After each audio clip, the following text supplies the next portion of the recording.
Paul de Saint-Cernin était particulièrement heureux ce samedi 12 avril. Dans quelle époque, galvanisé par la présence de Laurent Baffy qu'il admire beaucoup.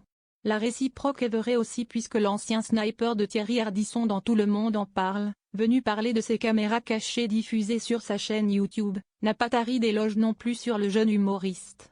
Cette admiration pour son aîné a, peut-être, quelque peu intimidé Paul de Saint-Cernin, moins vanneur qu'à l'accoutumée, surtout lorsque Laurent Baffy répondait aux questions de Léa Salamé. Un comportement que Nine Dourso a pointé du doigt. La fille d'Inès de la Fressange faisait aussi partie des invités du talk-show de France 2 pour parler de la série La Rebelle, les aventures de la jeune George Sand, diffusée sur France 2. Au moment où Léa Salamé commençait à présenter la jeune femme, Paul de Saint-Cernin a interrompu la présentatrice pour faire un nouveau compliment à Laurent Baffy.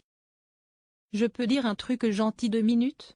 Depuis le début de l'émission, vous ne le voyez pas mais Laurent il me soutient, il me fait des petits clins d'œil. Tu le vois Nine ?»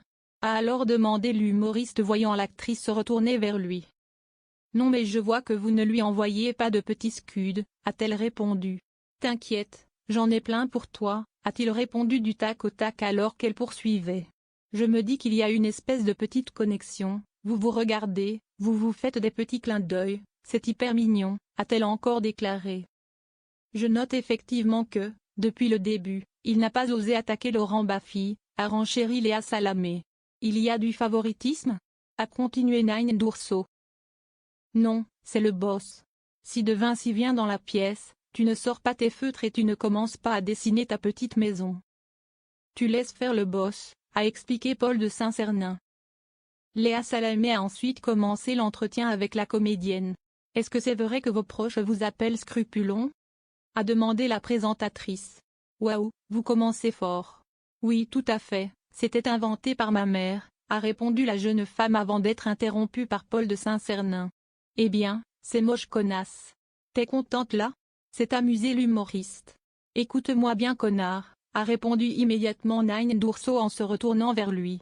« J'ai envie de lui pincer la joue, » a réagi Laurent Baffy en parlant de son protégé. « Elle était facile, c'était comme la coupe de cheveux, c'était fastoche, » a rebondi la comédienne faisant référence à une vanne de Paul de Saint-Cernin concernant les cheveux de Johan Dofredo.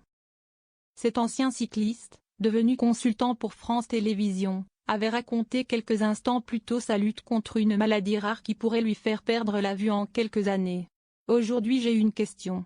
Est-ce que tu vois ? » avait demandé Paul de Saint-Cernin à l'ex-coureur. « Oui, je te vois, » avait-il répondu avant la sentence de l'humoriste. « Alors pourquoi cette coupe ? C'est bon j'arrête, » a poursuivi le jeune homme devant les pics de Nine Dourso. « Non vas-y, lance un peu, » l'a-t-elle alors encouragé, mutine. Devant cette complicité non feinte, Léa Salamé n'a pas pu s'empêcher de réagir. « Il va se passer un truc là entre vous deux. » Nine Dourso n'a pas essayé d'atténuer ce ressenti. « Il se passe un truc et, là, dans mon dos, je sens des trucs, » a rebondi l'actrice. « On va s'arrêter là. Je vous arrête parce que votre mère regarde, » a conclu en riant Léa Salamé.